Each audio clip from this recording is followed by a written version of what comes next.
Hi all. Right, next Allied Impulse.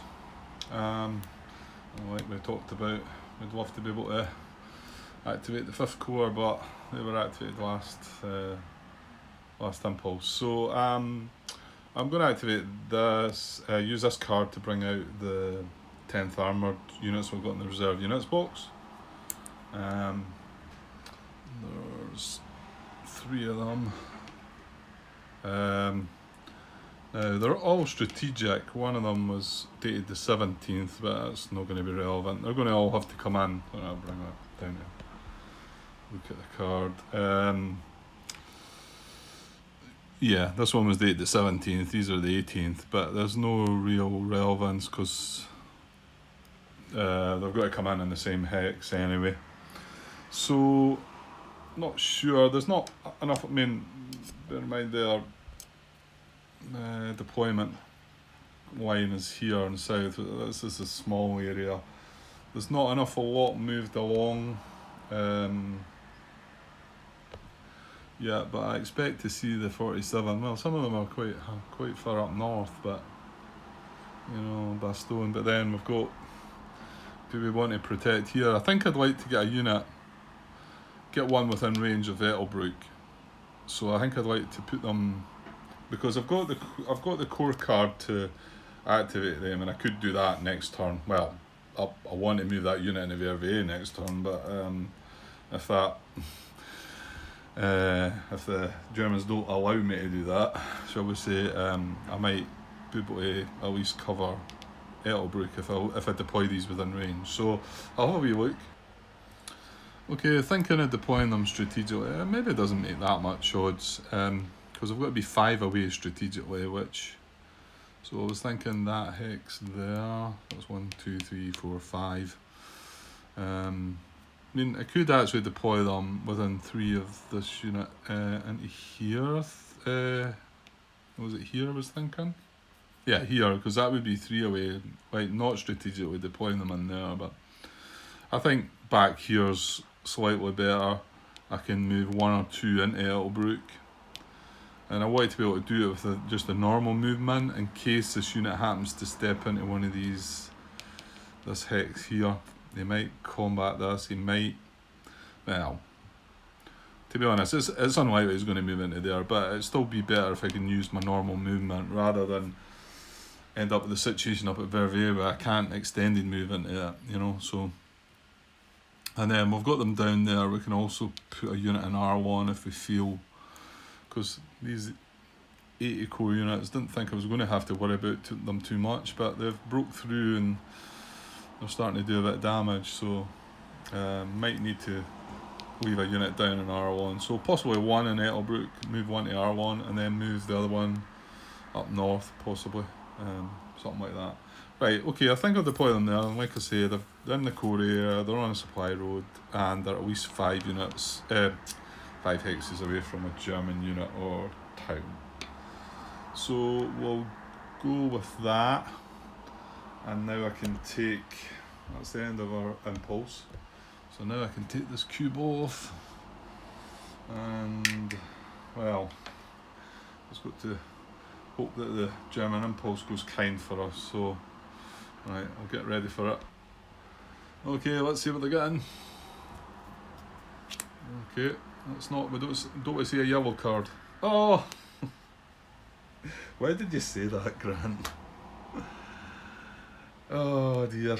Dear. Oh, I've pulled some wrong cards at the wrong time, haven't I? Within both the Malay solo version and the German solo, I think. There's been some rather nasty card draws, I think. Again, does it balance it? I mean, like I've already said, of the 5th and 6th Panzer Army card are both in the discard pile, and they got drawn for combat tactics, but right, well, that's Verviers done. So this is obviously the primary cards that goes in the command card box. This goes in the support card box. There's no event on this, so straight up we're going to activate all of 1st SS. And just so I remember, there is one reduced unit in the reserve units box, so that becomes active as well if it comes a time where we can do something with a reserve unit. Right, I'll get the camera set up and yeah, see what badness is coming. Okay, so there's the view of all the 1st SS units spread about. There's no robots adjacent to any of them. The objective marker is off camera there to the west a bit, but there's no units proximate or within 2, so it's going to stay where it is. So now we're going to move them, and well, we're going to have a special move straight away to enter an empty Allied VP hex, a special move method 1C. Move active units each to an empty Allied VP hex. Unit begins its move in a oh dear, we're going to lose SPA as well, aren't we? Because there's 2 units there.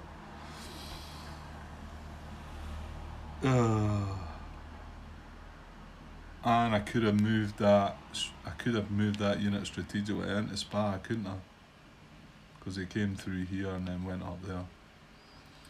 But I mean, I was trying to give it a go to block Verviers, but in the hope that this card wouldn't come up. But there you go. Okay, so there's 2 victory point towns that these 2 units can reach. So it's Unit 4, Unit 5. Let me just see. Yeah, Unit 2's down here. He would be the first one to try and get there, but he can't. He can't either. He's surrounded. So yeah, I think Unit 4 is going to make the move first.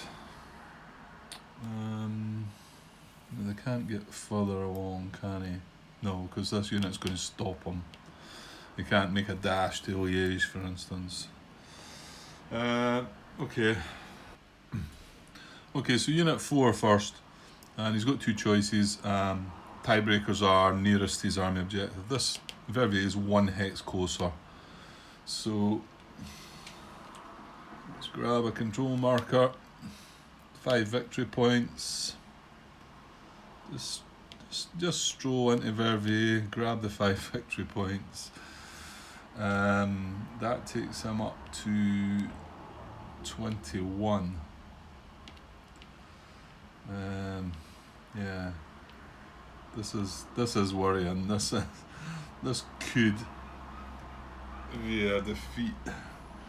I mean, what did I say? 40. I think they need. There's a bit to go yet, but right. And then after that, obviously, this unit 5 can go 1, 2, 3, 4 into SPA, and yeah, that's what he's going to do. So 1, 2, 3, 4. Yeah, there's no other way he can do it to grab any more. He grabs one there, but yeah, rather miserable that, isn't it? Oh dear. Okay, let's move on. Okay, I moved on to method 2, closer objective, and next to VP hex. So next to an Allied VP hex. And I thought this unit this hex here, adjacent to this Allied VP hex, is 1 hex closer to his army objective than where he is. But I think there's 2 things stopping him. One is this unit, he's actually causing surround, I think. So I think if he moves to here, yeah, this guy can trace there's no zone of control in here because this is a bracketed unit. So he's restricted not. And the other thing was, I think it's Allied supplies traceable to this town if he moves. Can't go across that bridge, but I can just go in there and then off. And I'm right in saying that detachments don't interfere with that, and they only interfere with it in the end of day phase and in the supply phase, I think. Let me just double check that one. Yeah, that's right. So it's the end of day phase and step 1, I think, of the supply phase. So yeah, that unit moving up there would also, that's 2 conditions to prevent it from moving, because it's got to stick by the restrictions. Okay, so moving on.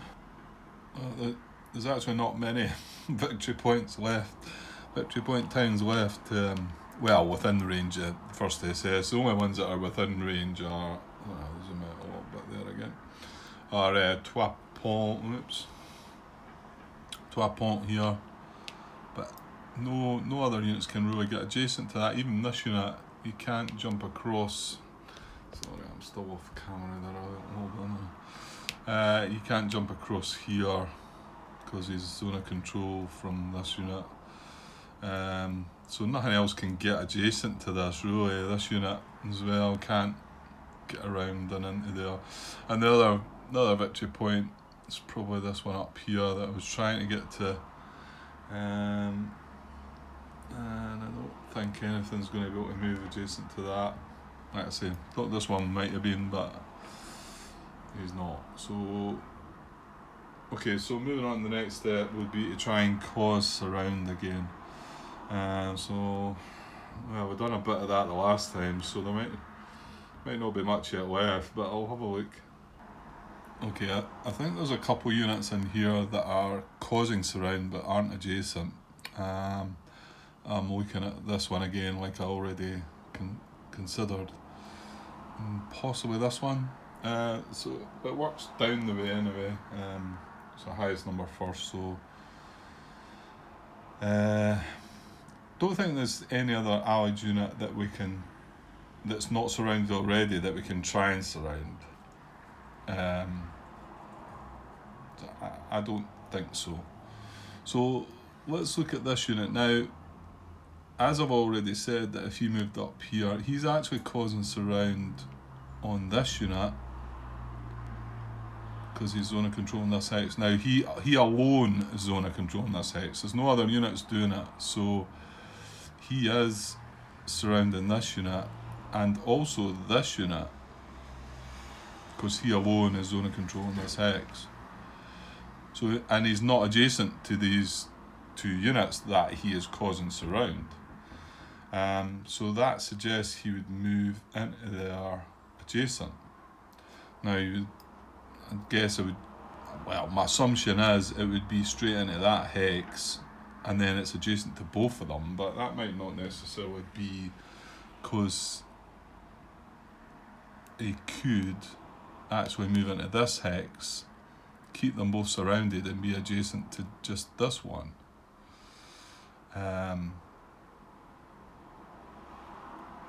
So I need to work that one out. Yeah, and if we then have to look at tiebreakers, this hex is 1 hex closer to his army objective than what this hex would be, which tends to suggest he would move into here, adjacent to this unit, which he was causing surround on. He's not allowing this unit's still surrounded. The other consideration was, I said this town would have been an Allied supply. That was only if he moved up there. So Allied supply can't be traced to that town because this hex is still zone controlled. So I think he would move in there. I mean, the other part of that is that he wants to move adjacent to the Allied unit that he's surrounding. If he moves into this hex, he's moving adjacent to both these units that he's surrounding. So I've never come across this one before, so I'm not sure if that should be considered or not.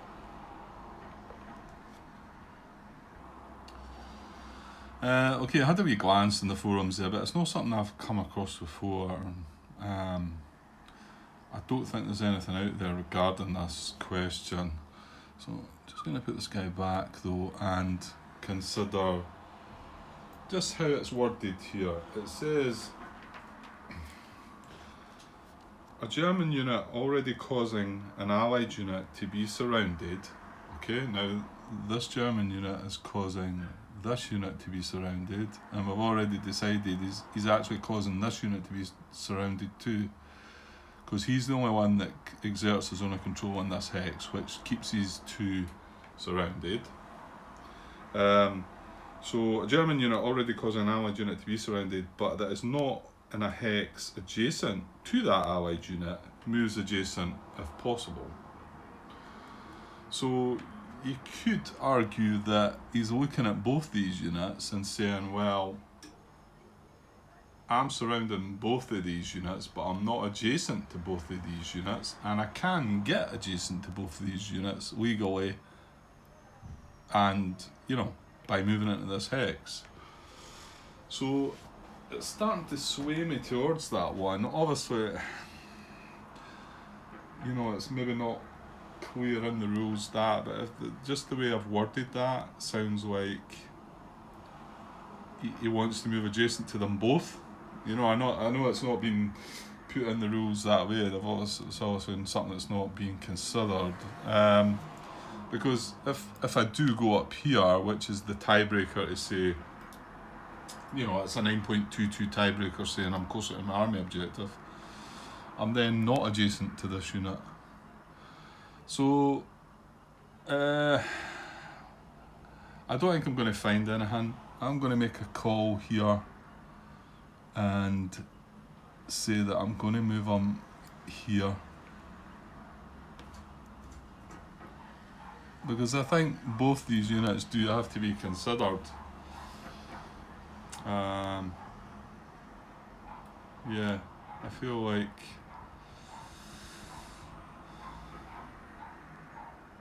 whether I might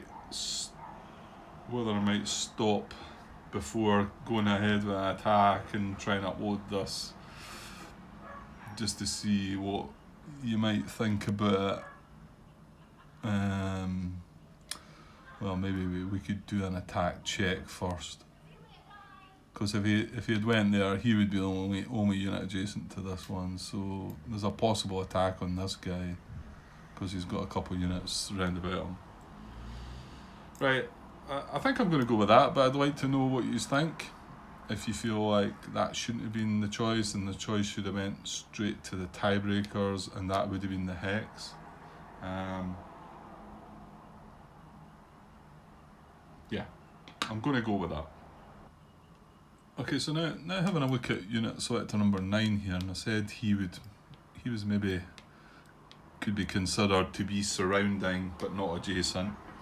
And I think that is the case, because again, he's the only unit that's causing a zone of control in this hex, which surrounds both these units. Yeah, that's right, isn't it? It's a similar situation. Now he doesn't. This unit has a zone of control here, as well as this unit, but he's the sole unit that is surrounding. I mean, if he's not there, basically, if I move him away, both these guys have an out, and it's because he's there. So he solely, well, when I say solely, he's the sole unit that's causing a zone of control in that hex. So, so again, he wants to move adjacent,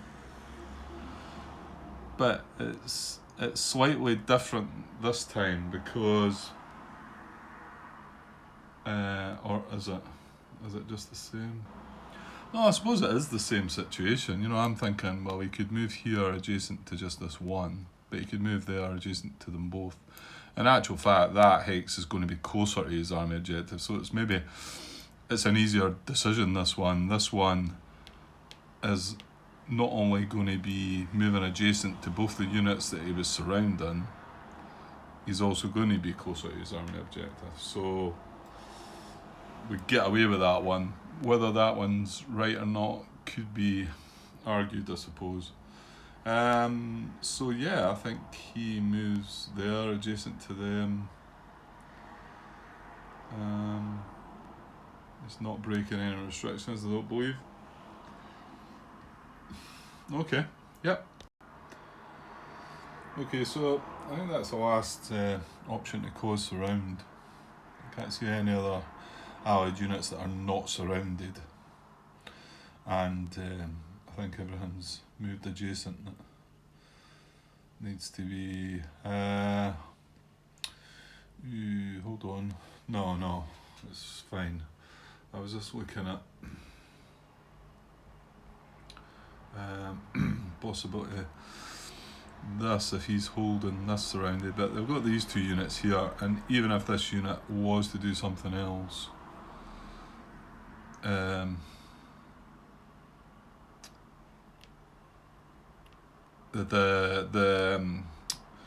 58 core unit underneath is zone of control in this hex, so we wouldn't need to consider, he's not the sole control of that, if you like, I think that's what you need to start looking at. Okay, let's move on. 5 to 9, so infantry moves. The first move is move adjacent to an allied VP hex. Now, it's possible some of these bracketed units could move up to adjacent to that, maybe. We've got the 3 bracketed units and this infantry unit here. I don't think he's not going to get adjacent to a VP hex, but he might do something else. But let me have a look at the bracketed units. Right, I'm pretty sure that this goes in ascending order. So 34, well, 13's down here, but we've already said he can't get adjacent to an allied VP hex. This is the nearest one, he's too far away. So 34 would be the next one. But he can actually go... Oh, actually can he? He's breaking zone of control, isn't he? Oh, he can't. Yeah, scrap that thought. Okay, well, I suppose... Obviously 35 can't either, because he's zone of control, he's further away. This guy 36 can move 1, 2, 3 into here, adjacent to this VP hex. So the only thing would be, is he going to be leaving anything? 1, 2, 3. Is he going to be all in an allied supply? No. Because this is a German bridge now. They can't go trace. Well, to be honest, this is zone of control on this hex anyway. Yeah, no, that's fine. I think he can go there, and that's the only hex he could reach. Now we did leave both these towns, you know what, and I didn't put... But I'm going to do it just as a... I've still not worked out if this is needed or not on the towns, I've got one down here that I moved away from as well, with the looks. Anyway, okay. So, right, still got 3 infantry units to have a look at. Okay, down to movement method 7, move adjacent to allied unit or town. I believe there's no infantry adjacent to this unit, and this guy could reach, he's breaking zone of control, but he can go 1, 2, 3, that's the only hex he can get to. 1, 2, 3. I think he's going to move there, because this is an option for him. So infantry move adjacent to an allied unit or town to which no non-bracketed German infantry unit is adjacent. So yes, and I mean, these units are still surrounded. It's actually this unit that's doing a lot of it, but that's fine. Okay, so just the 2 bracketed units left up there, they're maybe not going to move. Yeah, I don't think the bracketed units can carry any of the infantry moves. The last one we've got to consider, remember, is relief detachment, that's a new one that came in the 18th. Move active infantry units each to a hex with a German detachment marker to which an allied unit is proximate and to which German supply can be traced. Stop there and remove the marker. Well, I mean, there is a couple of detachments here, but there's not any allied units proximate to them. So, yeah, so there's not an issue there. Okay, so we're moving on to 10 to 13 movement methods now. So now we go right back to the lowest selector, which is selector number 2 here. So let me have a wee look. Okay, you can't move with his arrows going that way, but he can actually get 1 hex closer to his army objective. And he's not got any choice how he does it, so it's like 1, 2 break in zone of control, 3, 4, 5, and that hex is 1 hex closer to his army objective. And I don't believe he's breaking any rules there. Yeah, sorry if that was just been off the camera. Interestingly though, that if this unit hadn't moved here, he would have not been able to do that because he was surrounding this guy. So yeah, if that unit hadn't moved, he wouldn't have been able to do that move. So, but it did, and he was. Okay, so and then unit 3 can't move, and he's not stacked with anything else, so he can't infiltrate. So he's just got to stay put again. Next we're up to 7, I believe. Okay. So, oh, he's a Jace. He's surrounding this guy, isn't he? So, I mean, he might be able to move with arrows, but I think he's going to break restrictions, isn't he? Okay, this one feels a bit off. Where am I? Selector number 7 here. He can't move with his arrows. I mean, he could start moving, that's his primary arrow there. But as soon as he moves into the next hex, he's surrounding this guy. So he can move into this hex, and this guy's still going to be surrounded. But as soon as he moves further, that then breaks the surround from this guy. So can't move arrows, but here's the thing, this hex is actually 1 hex closer to his army objective, and he can move into that hex and still keep that unit surrounded. And well, you might say, well, that's a town as well, but ally supply is not traceable to that if I move that unit into there.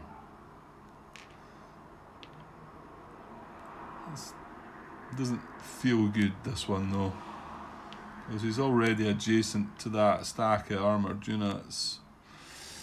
On saying that, would they attempt an attack? Probably not. Well, in fact, not, because there's too much strength, so maybe it isn't a terrible idea. This feels like it's breaking certain rules. You know, he's surrounding him, but if we went back now and had cause surround, he would move adjacent. He would move into that town to be adjacent to that, and he's doing the opposite here. But it gets him 1 hex closer. He can't move any further away, or he'd be breaking the rules, the restrictions.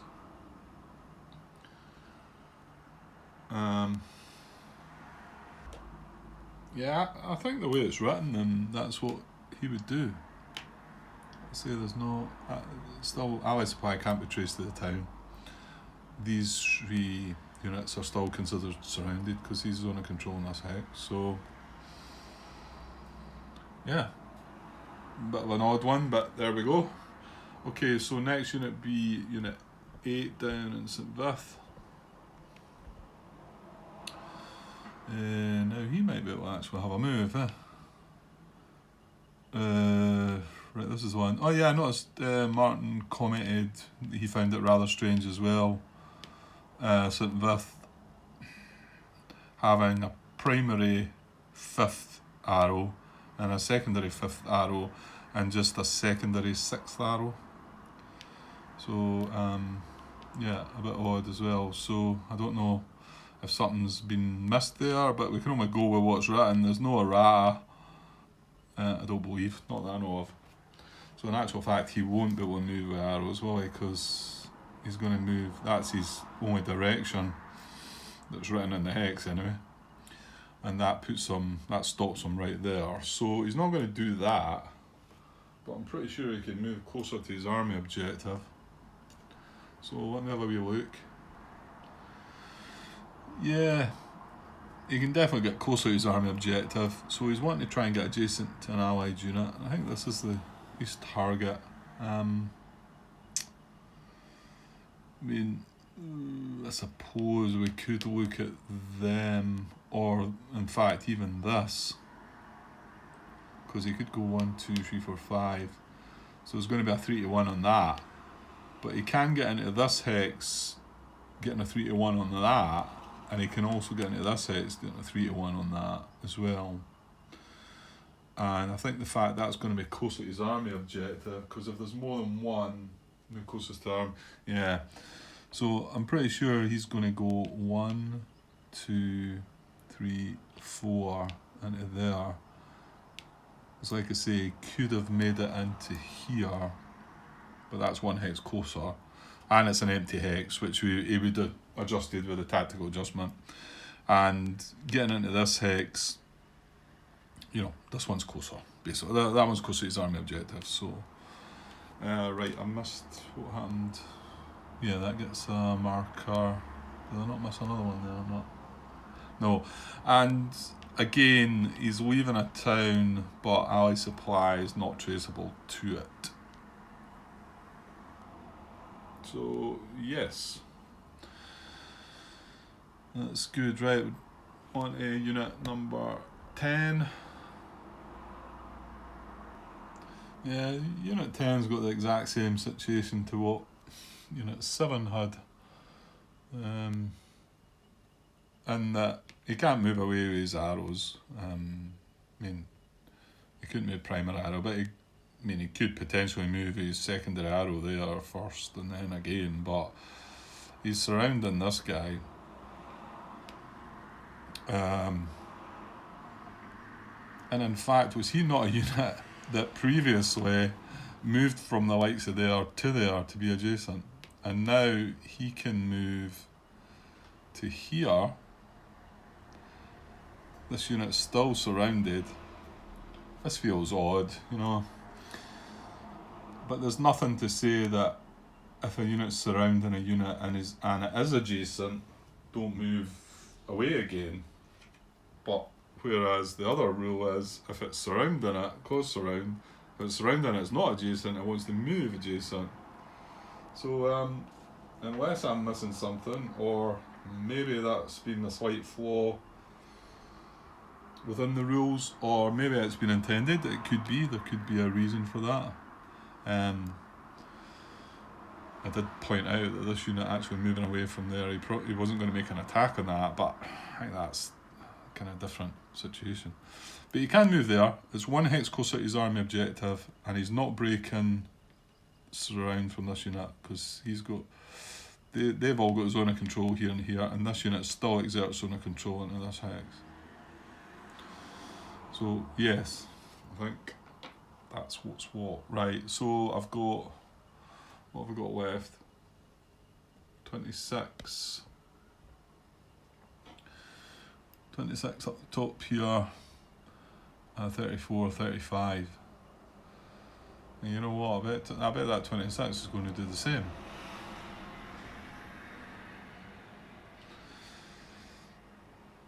Yeah, isn't he?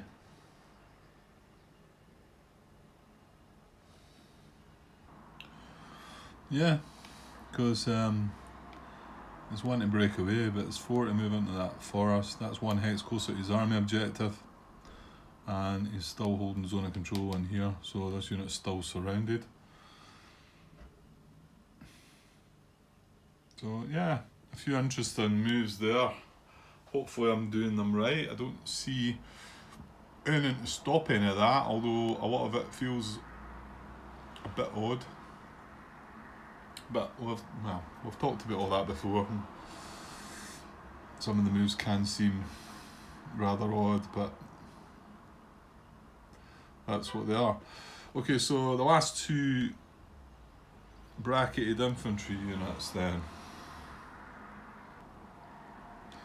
Yeah, and 34 can actually move with his arrows. It's 1-2 breaking zone of control in there, and then his primary arrow takes them up into that hex.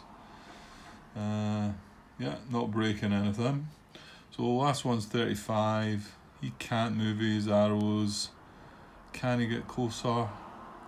Well, you know what? He could go 1, 2, and then 3, so he could go out and in. Would Ali's supply be traceable? 1, 2, 3. No, it wouldn't. So I think he's okay about that. So 1, 2, 3. 1 hex closer to his army objective. He's also moving adjacent to an allied unit that might or might not have 3 to 1 odds, but it's still getting him closer to his army objective. Okay, I think that's them all. So the only unit that's not done anything is this. Be better if I zoomed out a bit again. As the unit that's surrounded here. But he might be involved because there could be potentially an attack on here, I think. He might get involved with that. So yeah, next is, now is there not something else we need to, before we attack? Yeah. So place eligible active reserve units on German detachment markers. This is 15.4. Infantry is eligible starting December 18th and mech units starting December 21st.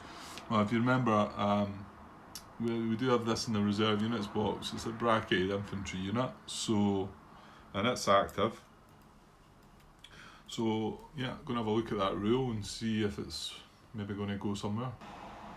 Okay, that's not going to apply. I'm just looking at I tend to look at it's on page 24, rule number 9, German unit activations. And it just says within step 4, place eligible active reserve units on German detachment markers. It doesn't mention it, but once you go to the rule, it's in step 4 of the activation sequence, check non-bracketed active reserve units one at a time. It does also, it has it on the player aid, but not on the actual activation sequence bit. It doesn't mention non-bracketed on that as well. It's only when you look at, when it talks about detachment markers. So it's, yeah, it's a shame that maybe that wasn't in the reactivations there, but however, it does say eligible, so maybe then you look at the rule, you find out this isn't eligible because it's bracketed. Okay, moving on. Right, let's check and see if there's going to be any attacks in. Okay, so selector number 2 is first. He's not adjacent, but selector number 3, he's adjacent to this, so we've got to consider that one. So he'll be the lead unit. We're going to have a strength. Support card has combat engineers as the combat tactic. Yeah, so it's not assault coordination. It wouldn't have mattered in this situation again, but so now we've got to consider that reserve unit this time. It could legally be placed. Yeah, so that's an extra 1 strength to consider. So we've got 5, 8, 10, and the one from the reserve would be 11. Because he could certainly go into one of these hexes and be able to chase reserve supply. Well, not that one, but he could go into this one or this one. So 11 against 3.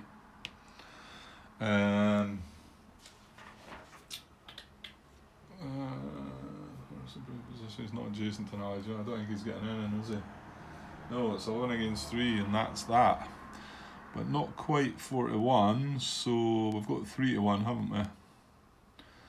So 3 to 1 odds. Attackers include elites, and he is not. Yes, that's a -1. It's not an army card. Support card applicable. Yeah, it is, isn't it? Combat engineers. Yeah, it is indeed. Then could make their strength 12, so it would up the odds as well. So, okay, let me find a place to roll the dice. So we got 3-1 odds, and what did I say? A -2 then. Elite and applicable combat tactic in the support card. Yeah. So -2. A 6 in it. Yep, a 6. So 6 minus 2 is 4. Let's have a look. Cancel a less than 2 to 1, or only defend their armour. Right, so it's going ahead. Okay, so we have a combat here. He's attacking. Right, let me adjust things a little bit. Okay, so let's draw a combat tactic. Yeah. Oh, army group card. Right. Okay, we need to stop and do some stuff. So that's everyone, apart from the 7th army card. Every army card we're drawing is for combat tactic, isn't it? Okay, so let me remind ourselves what we do here. Yeah, so rule 8.2 it is. Whenever you draw this card, no matter what you draw it for, you first pause the action and get any reserves from the reserve units box on the day you're on and any previous days. So we've just got this guy. I say just, he's a strong unit. So he goes into the reserve units box. That's it. They're all from the 19th, aren't they? Yeah. I was worried I thought it was the 2nd SS there, but no, they're the 19th. So it's only that one unit. And then if any cards, but again, they're in order. The first sets of cards, reinforcement cards, are the 19th as well. So there must be a card already in a division card for that unit, I think. So no cards get added. So it's just that. Yeah, and you shuffle any cards, and yeah, that's it. So that happens, and then we just move back to our combat, and this acts as what it was drawn for, combat tactics, which is going to be our artillery, assault coordination, and combat engineers. Okay, so that does mean that they won't draw the support card, I think, now, or play the support card anyway, because that's got combat engineers on it.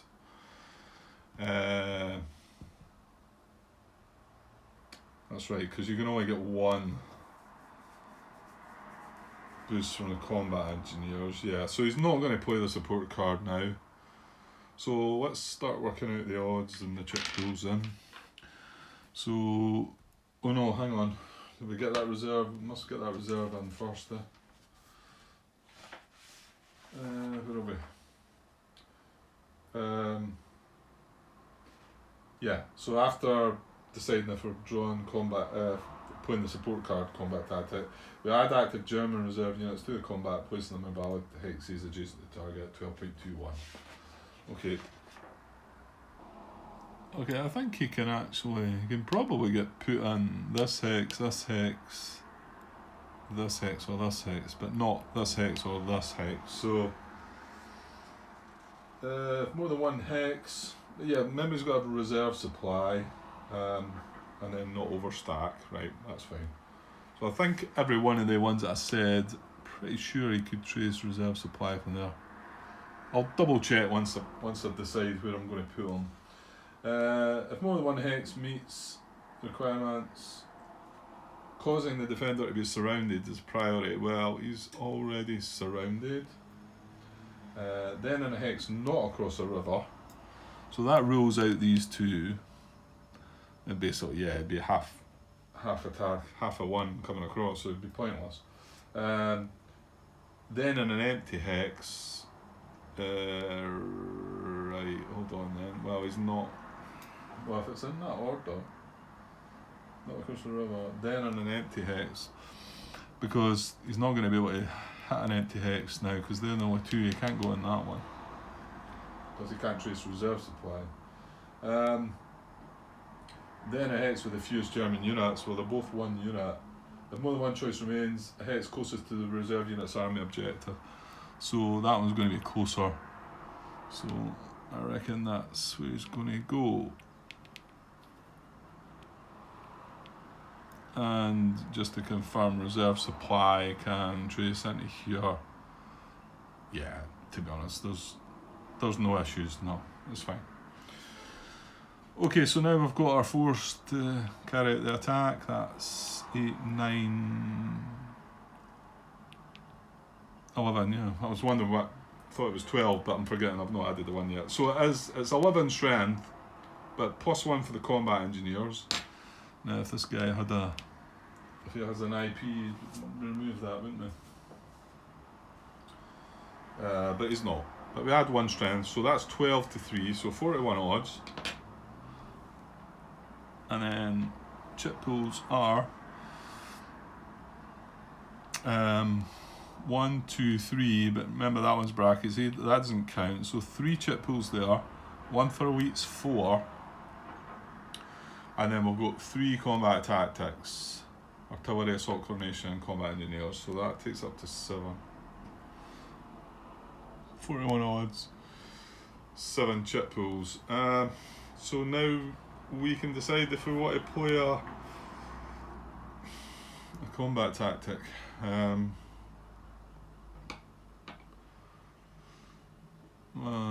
don't know, well, I'm tank battalion, maybe, I don't know. Yeah, the only one I consider would be tank battalion. I was thinking about it, but I don't feel like this is as important a unit. I mean, the one good thing it's doing is surrounding this guy, which is good, but tank battalion gives us armour, obviously, would increase our strength to 4, knocking the odds down to 3 to 1. But I don't know if it feels like that important. I don't know. I think I'm all over the place here anyway. I think I'm, you know, if it was an attack on Trois Ponts here, maybe that's where maybe you should be thinking about tank battalions and things like that. I think I'm just going to let it ride and see how we go. Regret it later. Okay, so I'm going to get 7 chip pools. Okay, there we go. Struggling to find space to put around. I think it's the detachments within this game that less place to just to show the chits. But this was the first chit I drew, which the tank battalion would have negated. And in actual fact, if I had played that, I would have ended up with D1. So I think I'm ending up with D2. But I got 2 woods chits there. We're quite fortunate. So I think it's bad because we don't have a safe retreat hex. It's all in our German zone of control, so we're going to retreat and take a step loss. So let me have a look. Yeah, unfortunately where that guy is, he's toast. I can't. Wherever I retreat him, these 3 hexes, he's taking a step loss. And then I don't have a second retreat hex that's not in German zone of control. And the only one would possibly be this hex. I could retreat here, take a step loss, retreat here, and not have to take a step loss, but this is fully stacked. So D2 is enough to eliminate him. Yeah. Damn. Okay. That tank battalion would have saved them. However. Right. 2 units going into the cup. So that's another victory point. Taking them up to 22. And yeah, we do have 1 hit. There was no hits left over there. No, it was retreat, take a step loss for 1 hit, and then, well, retreat, take a step loss for the second hit, or just sit there and take a step loss. However, it was still soaking up both hits. So the Germans do have to take a step loss. It's going to be from here, isn't it? No 4-step units. This is the stack with the most steps. This is a 2-step unit within that stack, so pretty sure it's him that takes step loss. Oh, rewind. Assault coordination. Oh dear, we don't even get away with hitting him once. Yeah, he's got assault coordination from the army group card, hasn't he? So that negates that. Almost missed it again, but okay, I'll clear the chits away and we'll check for advance after combat. Okay, the 2 armoured units are not going to advance. There's no arrows. It's not close. It's not in a town. It's not close to their army objective. This infantry unit, however, will have a roll because it would be closer to its army objective. So we'd advance on a 1 to 7. I'll just do this off camera. Bang on a 7. So yes. I'll just double check he's not breaking anything, is he? Actually, no, he's not, is he? If he moves into there, this guy's still surrounded. Yeah. And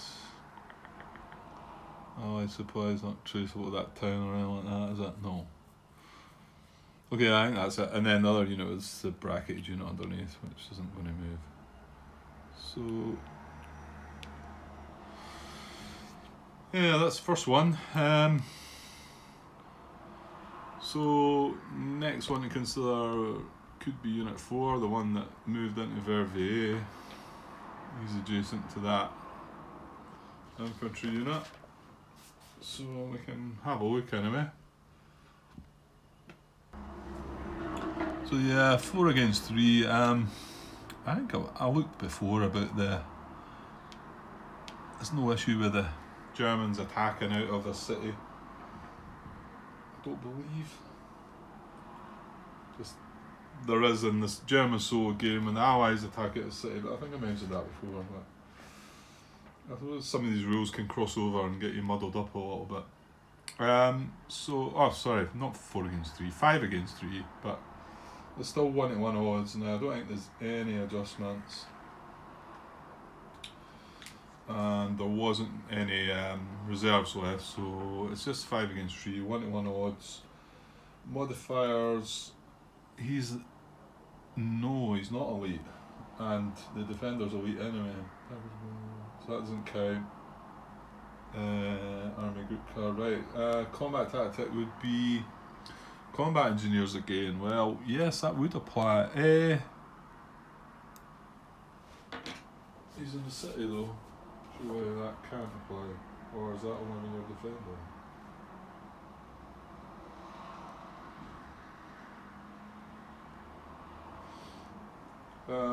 Yeah, it's just you don't get an IP if you're in a city, so he's not doing that. He's just attacking. So that is applicable then, because that would increase his strength to 6, giving him 3 to 1 odds. So there's a -1 on that. But there's only 1 to 1 odds. Let's see if I can just get that there. 1 to 1 odds, -1 on that dice roll. Right, I can't see that. Alright, it's a 7. I can see it in the camera, but 7. Yeah, okay. So 7 -1, 6, so it's probably unlikely. Chance of less than 2 to 1 or defender in the town. Well, it is less than 2 to 1, yeah.